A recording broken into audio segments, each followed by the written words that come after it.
Before the new year starts, there's a short window when most people are slowing down. But this is actually the best time to get clarity on your money before January pressure kicks in. I'm Davina, I've worked in accounting and finance for over 15 years, and I've been on my own journey from debt to financial independence. And every December, I review my year-end numbers. So in this video, I'm sharing 7 things you should do before the new year financially to take control of your money and start the year feeling calm and organized. Let's get into it. Number 1, your end of year money pull-up. The first thing I do every year is what I call an end of year money pull-up, and it completely changed the way I manage my money.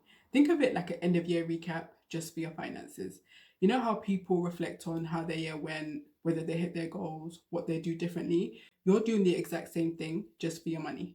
So start by logging into your banking app and pulling up the last 12 months and ask yourself 3 simple questions. What was my total income for the year? What was my total expenses and savings? And did I end the year in a surplus or a deficit? A surplus means that you spent less than you earned, and a deficit means the opposite. For example, if your income was £3,000 a month, that's £36,000 a year.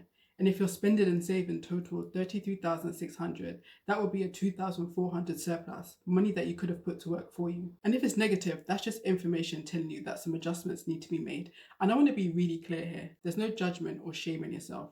This is just data you can use to make better financial decisions. When you see a full year laid out like this, patterns tend to jump out. For example, maybe during summer you popped out a bit more so your spending was higher.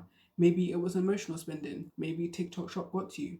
Whatever it is, it's just data tied to your habits. This isn't about fixing anything yet. It's about awareness and understanding where your money has gone over the past year, because what you see here shapes every financial decision you make next year. Number 2, clean up the leaks. Once you've looked at the big picture, it's time to clean up the money leaks. Most people underestimate how much money leaks out through subscriptions, memberships, and forgotten payments. And if you're honest, you probably don't need all of the services that you're paying for. So go through every recurring expense: streaming services, memberships, apps, software, free trials you forgot to cancel. And if you're not using it, pause it or cancel it. I'm all for paying for things that genuinely bring you joy, but you need to actually be using them. So once you've done that, you want to move on to your bigger bills. Think phone bill, car insurance, internet. This is where the real savings are. Most people think that these prices are non-negotiable, so they'll find a good deal once and never switch. So prices quietly creep up every year. So set a simple rule for yourself. Review these once a year and negotiate where you can. You can use price comparison sites like Money Supermarket or Uswitch to get the best deals in your area. Or if you like the provider that you're with, you can stay with them but negotiate and ask for a discount. Companies would much rather keep a customer than pay to acquire a new one. This step works because it's quick, it creates immediate wins, and it builds momentum. And once you plug the leaks, you're back in control. Number 3, reduce one of the big 3. Now let's talk impact. The big 3 expenses, housing, food, and transportation, make up the majority of most budgets. So reducing just one of these can save you hundreds, if not thousands. And this is where I see most people burn out, because they try to reduce everything at once, but don't. Pick one of the big 3 and make one realistic adjustment before the new year. For example, rent. Can you negotiate cheaper rent by sacrificing something like landscaping? Or can you try to move to a cheaper area? Food. Can you shop at cheaper grocery stores, plan your meals, or eat fewer takeaways?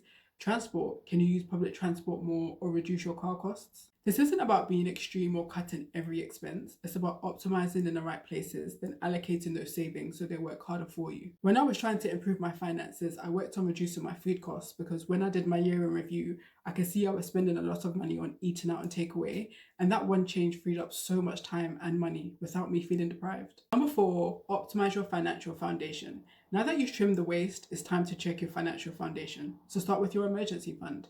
Do you have at least 1 month of essential living expenses saved? And are those numbers accurate based on today's costs? Because your emergency fund might be higher than it was when you last calculated that number. Maybe now you have a mortgage, maybe your rent increased, or maybe you now have medical costs. If that's the case, then your fund may need topping up. Long term, you want to aim to save 3 to 6 months for your emergency fund, but you don't want to save any more than that. Why? Because inflation quietly eats away at cash. Here's the mindset shift that changed everything for me. Savings accounts are for emergencies, short-term goals, or planned expenses. That's it. They're not for hoarding cash, nor are they the place where long-term wealth grows. Once your emergency fund is set, any money that you don't need in the next 5 years should be invested. You'll make far more in the market than you would in a high-interest savings account. Making these small adjustments before the new year will add up to thousands over time. Number 5, utilize free money. Before the year ends, there's probably free money you're entitled to, and you want to ensure you're collecting it. This isn't future money, this is money that's already available to you. Here are 2 big ones that you want to check. First, your workplace pension. So many people are opting out of their workplace pension, and I even did this myself back in the day. I thought, oh, I don't need it, it's so far away. But employer matching is literally free money, often a 100% return on your contribution. So before the year ends, check that you're enrolled and contributing enough to get the full match. Second, your tax allowance, specifically ISAs if you're in the UK. Most countries give you a tax-free allowance and it doesn't roll over. So if you don't use it, you'll lose it. So find out when your tax year ends. In the UK, it's the 6th of April to the 5th of April. In the US, it runs from October 1st to September 30th. So add the dates to your calendar and ensure you're using up whatever allowance applies to you. This isn't about maxing out everything and feeling behind. It's about using what's available to you intentionally. Number 6, choose one clear goal to focus on for next year. Once you've got all the basics covered, you've looked at the past, you've made adjustments, it's time to look forward. Think about what you actually want your money to do for you next year, but don't be vague here, be specific. It could be paying off debt, building your emergency fund, or starting to invest. Pick one focus, the one that matters most, and turn it into a clear goal. For example, if you wanted to save 10k by next December, you'd write down, I want to save £10,000 by December 2026 by saving £833 a month.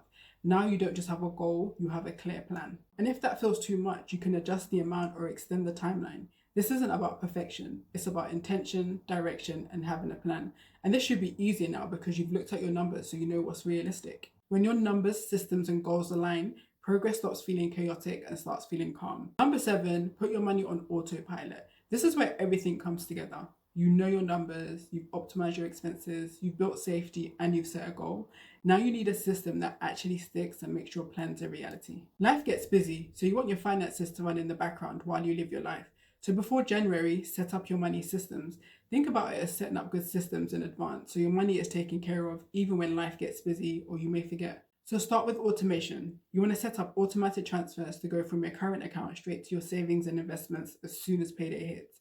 You want to also set up your bills to get paid on the same day every month. This way, you pay yourself first and your bills are always paid on time. Next, you want to think about any annual bills or any irregular expenses you have, such as car insurance, holidays, birthdays, and you want to set up sinking funds. And you want to contribute to this fund regularly, so when the expenses come up, you're prepared. You can just tap into your fund, no financial stress, no scrambling. If this was helpful, save it or share it with a friend who's on the same financial journey as you. This is the type of video you can watch more than once. And if you want to really see how my spending changed after I did this type of review, watch my video on things I stopped buying next. It shows you what it looks like in real life. If you found this video helpful, give it a like and subscribe for more personal finance videos like this. And remember, stay rich in mindset and the money will follow. Thanks for watching and I'll see you in the next one.